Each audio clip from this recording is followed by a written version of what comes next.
আমি আর মা এখন যাচ্ছি হচ্ছে পুজো দিতে, দুজনে রেডি হয়ে। তো মায়ের তো শরীর খারাপ হয়েছিল, তো আমার এর জন্য পুজো দিতে যাওয়ার কথা ছিল। এমনিও যাই মাঝে মধ্যে পুজো দিতে, তবু এবারে যাচ্ছি মাকে নিয়ে। মায়ের শরীর খারাপ, তাই নাহলে মায়ের তো কোমরে খুব ব্যথা, মানে অসুবিধা হয়। তো যাই হোক, তবু মাকে নিয়ে যাচ্ছি।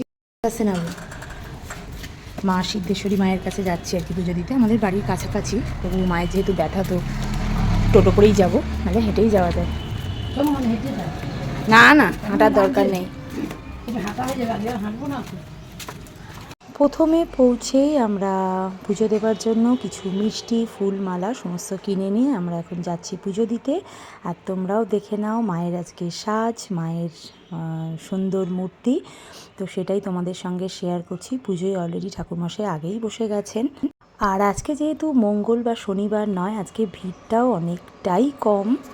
ভিড় যেহেতু কম, তার জন্য যাওয়ার সাথে সাথেই আমাদের পুজো দেওয়া হয়ে গেছে। আর আমি একটু তোমাদেরকে দেখাবো বলে একটু ভিডিও করে নিয়েছি মায়ের।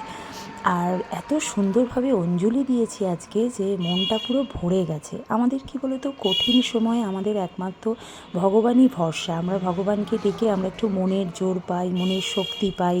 খুব সুন্দরভাবে আমাদের পুজো দেওয়া কমপ্লিট হয়ে গেছে। তো এরপর বাবা মহাদেবের মাথায় জল ঢেলে আমাদের পুরো পুজো দেওয়া সম্পন্ন।